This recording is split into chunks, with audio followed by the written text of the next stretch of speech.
이게 무슨 냄새야? 너 뭐 태우고 왔어? 별거 아니야. 신경 쓰지 마. 윤은성은 홍혜인의 노트를 모두 불태워놓고 노트의 주인인 홍혜인에게 뻔뻔스럽게 거짓말을 했습니다. 백현우는 잊어버리라고, 이제 내가 너를 지켜줄 거라고 속으로 생각하면서 회심의 미소를 짓고 있었는데요. 그런데 사건은 이때부터 시작이 됩니다. 윤은성이 수술비 수납을 위해 잠시 자리를 비운 사이 마음이 답답했던 홍혜인이 병원 밖을 거닐면서 바람을 쐬고 있었는데 우연찮게 아까 윤은성의 몸에서 났던 탄 냄새를 다시 한번 맡게 되거든요. 그래서 가까이 가보니 타다 남은 노트가 보이는 게 아니겠어요. 아니, 이 냄새는 은성이가 노트를 태웠나 보네. 그런데 노트를 본 순간 손톱에 물든 봉숭아물을 봤을 때처럼 이상한 기분이 들었어요. 왜인지 이유는 알 수 없지만 그냥 눈가에 눈물이 맺히는 듯한 묘한 기분을 느끼면서 홍혜인은 또다시 알 수 없는 감정에 휩싸이게 됩니다. 그래서 혹시나 노트 안에 내용물이 남아있을지 몰라서 확인을 해보려고 타다 남은 노트 쪽으로 조심스럽게 손을 가져다 대려는 순간 하필 이때 사이코패스 윤은성이 나타나죠. 혜인아, 말도 없이 밖으로 나오면 어떡해. 해. 무슨 일 생기면 어쩌려고. 결국 노트를 열어보지도 못하고 병실로 돌아가는 홍혜인인데요. 윤은성은 재빨리 홍혜인을 병실로 데려다준 후에 허겁지겁 밖으로 나와서 타다 남은 노트를 쓰레기통에 버리고 더 이상 홍혜인이 노트를 찾지 못하도록 만듭니다. 아직 몸이 성치 않을 거라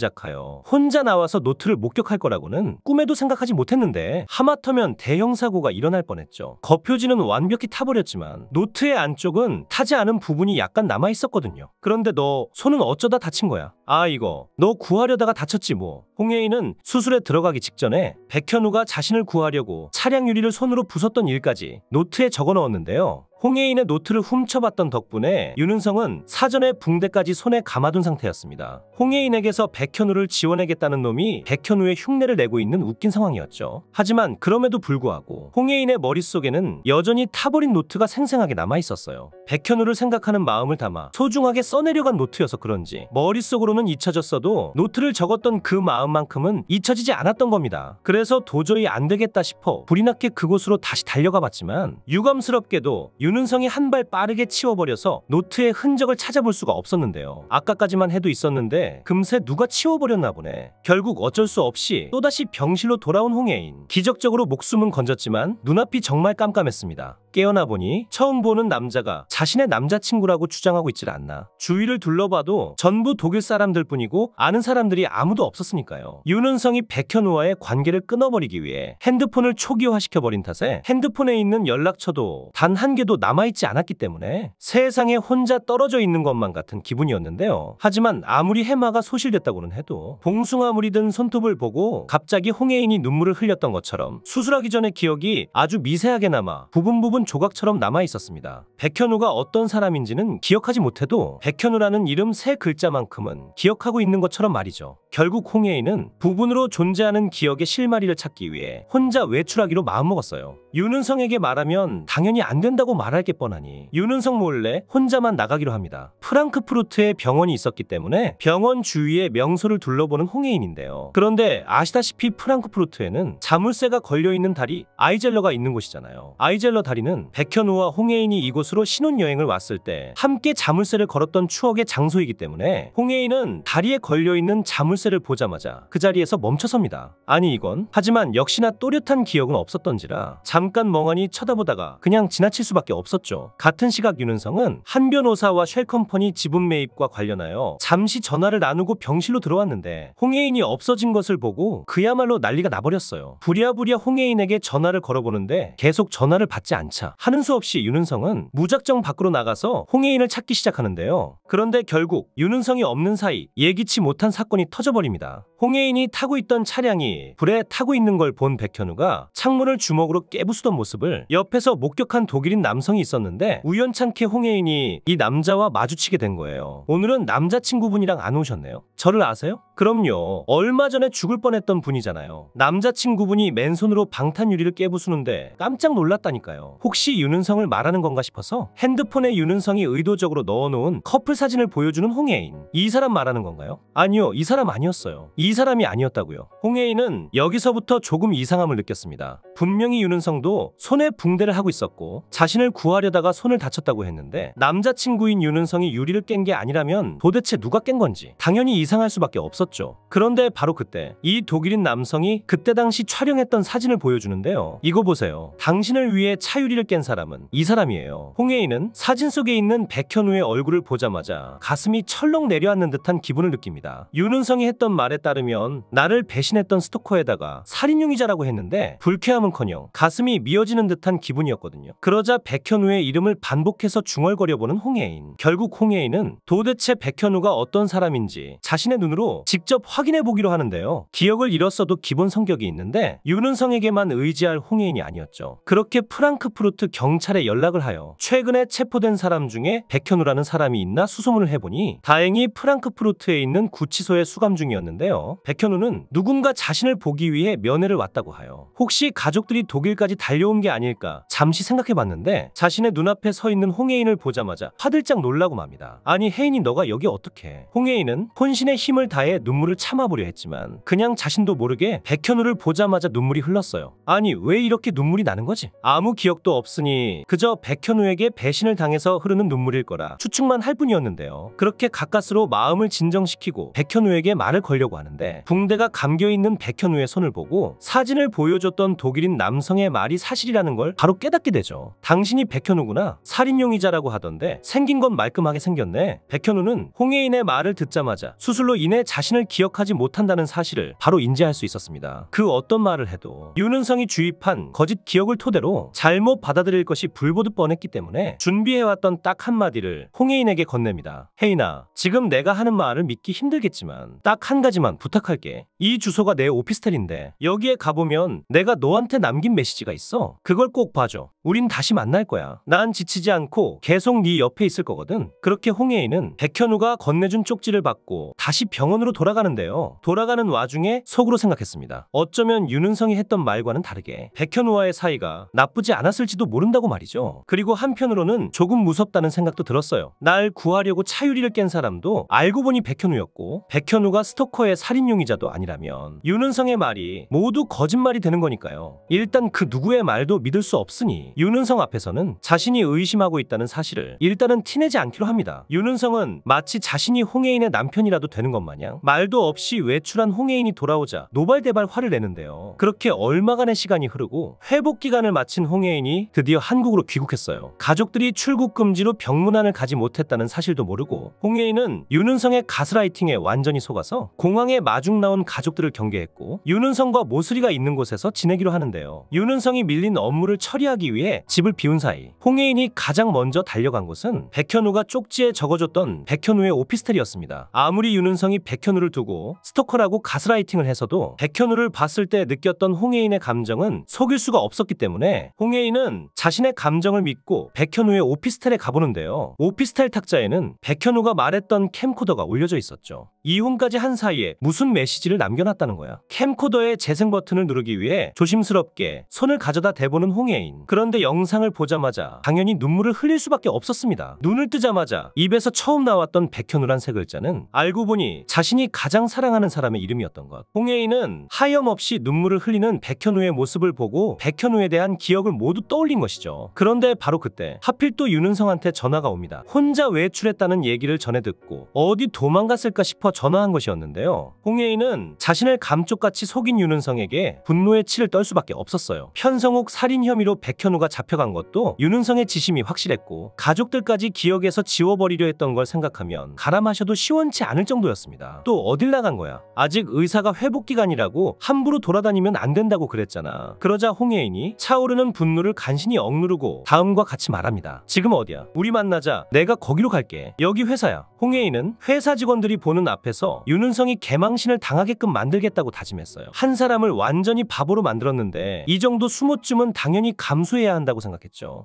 혜인아, 집에 있으면 내가 갈 텐데 여기까지 왔네. 그러자 윤은성의 싸대기를 후려갈기면서 고함을 지르는 홍혜인. 네가 감히 날 감쪽같이 속이고 애인 행세를 해. 현우 씨한테 누명 씌운 사람 너 맞지? 구독과 좋아요는 제가 영상을 제작하는데 큰 힘이 됩니다.